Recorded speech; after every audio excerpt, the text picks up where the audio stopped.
This is Kamera again. My first few minutes with God, day 80, Deuteronomy chapter 30 and 31. Moses is still addressing the children of Israel. Remember, Moses is about to die, and he's making sure that they're fully aware of who God is, the importance of obeying him and trusting him, what will happen when they reject him and abandon him. And he's warning them about a lot of stuff.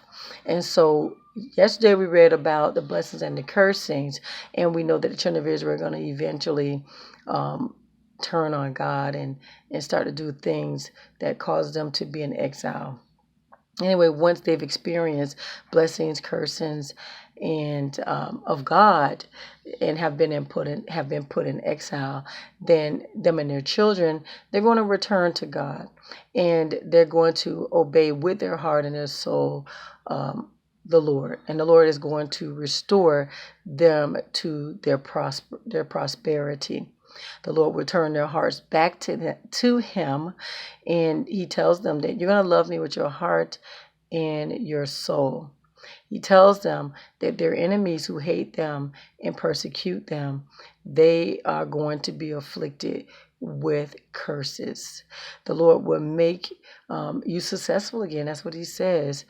God will delight in you if you obey him and if you keep his commands.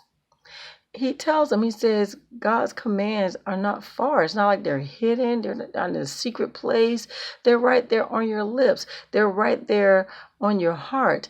And this is the thing. The same God then is the same God now. God just wants us to obey him. He wants us to trust him. And the type of obedience he wants is to love him and put nothing above him. And also to love each other. To love each other as ourselves. But what's hard about doing as God wants us to do, that means giving up of ourselves to be unselfish. And that's not what we want. We want to be selfish. We want everything to be about us. But God is basically saying, just be obedient to me, serve others, and I'll love you the way you want to be loved. But we don't want to trust him. It's hard to trust people, right? But God is the sure thing to trust. And that's what he wants to prove, but we won't let him. Right? And so his commands are right there.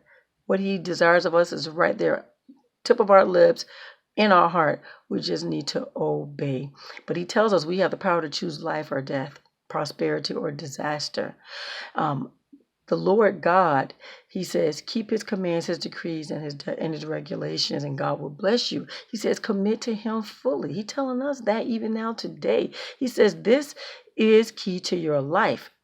Then Moses, he tells children of Israel, he's now 120 years old. He's not going to be able to lead the children of Israel any further. And God is appointing Joshua to do that. And so you'll see where Moses tells the children of Israel, God will go before you and he will destroy the nations living there. And he tells them to be strong and be courageous. He tells Moses that a couple times in front of the people. He tells them that as well. Be strong and courageous. He tells them a few things as well. He says God will personally go ahead of you. He will never leave you. He will never fail you. As long as you're obedient to God, that's it. That's it. And so Moses, he gives this book of instructions, all the instructions that God had given him. He given that book to the elders and the leaders of Israel. And they are to read those out loud every 7 years during the festival of shelters. God appears to Moses and Joshua in a cloud. And he tells Moses that the children of Israel, as soon as you die, the children of Israel are going to reject me. Israel will begin to worship idols. They will abandon God and they will break his commands. God says he will be angry and he will abandon them. He will hide his face from them. And God tells Moses to teach the children of Israel this song that basically says everything that God had done for them and how they had turned on God. And they will never forget this song. He said, teach them this song. And then God commissions Joshua to be strong and courageous. He said, I will be with you. And there you have it. That's it, guys. That's day number 80. Deuteronomy chapter 30 and 31. You have a God-filled blessed day.